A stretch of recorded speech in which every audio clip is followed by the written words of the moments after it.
दोस्तों, ये एक 24 साल के लड़के की कहानी है जो अपने बॉस के लिए काम करता था। उसके माता पिता इस दुनिया में नहीं थे। जिंदगी काफी मुसीबतों में चल रही थी। वो रोज जाता, पैसे कमाता, घर लौटता, खाना बनाता, खाता और सो जाता। एक दिन उसने देखा कि उसने 4 चपातियां और सब्जी बनाई थी। उसने हाथ धोए और वापस आया। तब तक 3 चपाती ही बची थी। ये दूसरे दिन भी हुआ। तीसरे दिन उसने ध्यान दिया और चूहा पकड़ लिया। एक मोटा चूहा चपाती उठा रहा था। जब उसने चूहे को पकड़ा तो चूहा बोला, भाई, तुम मेरे भाग्य की रोटी क्यों खा रहे हो? मुझे मेरी चपाती लेने दो। तो लड़के ने कहा, बेटा, मेरे पास ज्यादा पैसे नहीं हैं। मैंने सिर्फ 4 चपातियां बनाई हैं। तुम उनमें से एक ले रहे हो। मैं क्या करूंगा? मेरी जिंदगी ने मुझे बेबस कर दिया है। फिर चूहा बोला कि एक आदमी है जो तुम्हारे सारे सवालों का जवाब दे सकता है। लड़के ने पूछा, वो कौन है? चूहा बोला, वो गौतम बुद्ध है। उनके आश्रम जाओ और अपने जीवन के बारे में उनसे पूछो। वो तुम्हें रास्ता दिखाएंगे और बताएंगे कि क्या करना है। लड़के ने कहा, बहुत बढ़िया। उसने चूहे की बात मानी। वह गौतम बुद्ध से मिलने गया। उसने अपने बॉस से 5 दिन की छुट्टी ली। रास्ता लंबा था, रात हो चुकी थी। उस लड़के को कुछ भी दिखाई नहीं दे रहा था। उसने दूर एक हवेली देखी। वह वहां गया और शरण मांगी। हवेली के मालिक ने पूछा, बेटा, तुम कहां जा रहे हो? लड़के ने कहा, मैं गौतम बुद्ध के आश्रम जा रहा हूं उनसे मिलने। मालिक ने कहा, तुम एक बहुत अच्छे स्थान पर जा रहे हो। गौतम बुद्ध से एक सवाल पूछना। अगर वो सवाल का जवाब दें तो लड़के ने कहा, मैं जरूर उनसे सवाल पूछूंगा, बताओ। हवेली के मालिक ने कहा, बेटा, मेरी 20 साल की एक बेटी है। उसने 20 साल में एक शब्द भी नहीं बोला। वो बोल नहीं सकती। बस उनसे पूछना कि ये बेटी कब बोलेगी। बोलते हुए उसकी आंखों में आंसू आ गए।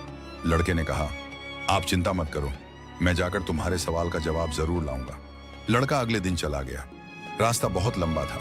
उसने रास्ते में बड़े बड़े पहाड़ देखे, ऊंचे पहाड़, बर्फ से ढके पहाड़। उसे समझ नहीं आ रहा था कि कैसे पार करे। बहुत देर हो रही थी। तभी उसने देखा कि एक जादूगर वहां बैठे ध्यान कर रहे हैं। वह जादूगर के पास गया और बोला कि मुझे गौतम बुद्ध से मिलने जाना है। रास्ता बहुत मुश्किल लगता है, मैं कैसे पार करूंगा? जादूगर ने कहा, तुम गौतम बुद्ध से मिलने जा रहे हो? मेरे सवाल का जवाब लाओ, फिर मैं जल्दी से पहाड़ पार कर दूंगा। लड़के ने कहा, बताओ आपका सवाल क्या है? जादूगर ने कहा, मैं इस पहाड़ पर ध्यान कर रहा हूं, स्वर्ग जाने के लिए 1000 साल से। मुझे समझ नहीं आता कि मैं कब जाऊंगा। लड़के ने कहा, ठीक है, मैं तुम्हारे सवाल का जवाब लाऊंगा। जादूगर ने छड़ी घुमाई और लड़के को पहाड़ पार करा दिया। वह फसल वाले इलाके में पहुंचा। वहां एक बड़ी नदी थी। लड़के को फिर से समस्या हुई कि नदी कैसे पार करे। फिर उसने वहां एक बड़ा कछुआ देखा। उसने कछुए से कहा कि अपनी पीठ पर बैठकर उसे नदी पार करवा दे। कछुए ने कहा, ठीक है। जब वह नदी पार कर रहा था तो कछुए ने पूछा, तुम कहां जा रहे हो? लड़के ने कहा, मैं गौतम बुद्ध से मिलने जा रहा हूं। कछुए ने कहा, वाह, तुम बहुत अच्छे जगह जा रहे हो। एक काम करो, मेरा सवाल का जवाब ले आना। लड़के ने कहा, बताओ तुम्हारा सवाल क्या है? कछुए ने कहा, मैं इस नदी में 500 साल से हूं। मैं ड्रैगन बनने की कोशिश कर रहा हूं। मैं कब ड्रैगन बनूंगा, बस ये पूछकर लौट आना। लड़के ने कहा, ठीक है। लड़का गौतम बुद्ध के आश्रम के करीब पहुंचा। चर्चा चल रही थी। चर्चा खत्म हुई।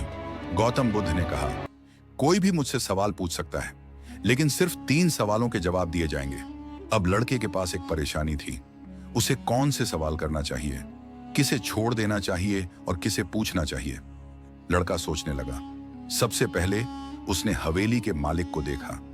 जब वो होश में आया तो उसे लगा कि वो अपनी बेटी का इलाज कराने की कोशिश कर रहा है।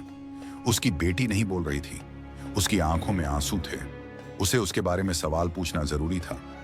दूसरी तस्वीर जो उसके दिमाग में आई वो जादूगर की थी। जादूगर वहां 1000 साल से ध्यान कर रहा है, बर्फीले पहाड़ों में। तीसरी तस्वीर उस कछुए की थी जो 500 साल से नदी में ड्रैगन बनने की कोशिश कर रहा था। फिर लड़के ने अपनी ही तस्वीर देखी। वहां एक लड़का था जो काम कर रहा था। लड़के ने सोचा, मैं काम कर रहा हूं, मैं खा रहा हूं, सब कुछ ठीक चल रहा है। मैं थोड़ा और मेहनत करूंगा, मैं कुछ बदलूंगा। इन 3 लोगों के जीवन में बदलाव लाना जरूरी है। इन 3 लोगों से सवाल पूछना जरूरी है। लड़के ने गौतम बुद्ध से इन तीनों से सवाल पूछे। गौतम बुद्ध ने सबसे पहले हवेली के मालिक के सवाल का जवाब दिया। उन्होंने कहा कि जैसे ही मालिक की 20 साल की बेटी शादी करेगी, वो बोलना शुरू कर देगी। दूसरे सवाल के जवाब में गौतम बुद्ध ने कहा, जादूगर से कहो कि वह छड़ी छोड़ दे। जिस दिन वह छड़ी छोड़ देगा वह स्वर्ग चला जाएगा। तीसरा सवाल कछुए का था। गौतम बुद्ध ने कहा, कछुए से कहो कि वह अपनी ढाल उतार ले। जिस दिन वह अपनी ढाल उतारेगा वह एक ड्रैगन बन जाएगा। लड़का झुका और वापस रास्ते पर चला गया। उसने कछुए से मुलाकात की। उसने कछुए से कहा कि अपना कवच उतारो। गौतम बुद्ध ने कहा, तुम ड्रैगन बन जाओगे। जैसे ही कछुए ने अपना कवच उतारा, मोती बाहर निकले। कछुए ने कहा, मैं इन मोतियों का क्या करूंगा। लड़के को मोती दे दिए गए। कछुआ ड्रैगन बन गया। जब वह आगे बढ़ा तो उसे जादूगर मिला। उसने जादूगर से कहा, तुम्हें अपनी छड़ी छोड़नी पड़ेगी, तभी तुम स्वर्ग जा सकोगे। जादूगर ने कहा, ये लो छड़ी, तुम ये छड़ी रख लो, मैं स्वर्ग चला जाऊंगा। जादूगर स्वर्ग चला गया। और अब तीसरे सवाल की बारी आई। वो उस हवेली में पहुंचा जहां मालिक ने सवाल भेजा था। उसने मालिक के पास जाकर कहा, आपके सवाल का जवाब मिल गया है। जिस दिन आपकी 20 वर्षीय बेटी की शादी होगी वो बोलना शुरू कर देगी। मालिक बोला, क्या बात है, देरी क्यों हो रही है? दूल्हा तो मेरे सामने बैठा है, तुमसे अच्छा लड़का कौन हो सकता है? फिर को बुलाया गया। लड़के ने लड़की को देखा, लड़की ने लड़के को देखा। लड़की की शादी हो गई और जैसे ही लड़की की शादी हुई, लड़की ने पहला शब्द कहा, बात यह है कि तुम ही वो हो जो उस रात हमारे घर आए थे। लड़की ने बोलना शुरू किया। लड़के को उसकी जिंदगी में पैसे मिले क्योंकि मोती आए, जादूगर की छड़ी आई, ताकत आई और लड़की की शादी हो गई। लड़के की जिंदगी ठीक हो गई, बस इसलिए कि उसने अपने सवाल को छोड़ दिया। इस दुनिया में जब जहाज किनारे पर होता है तो वो सुरक्षित होता है, ये सबसे सुरक्षित होता है।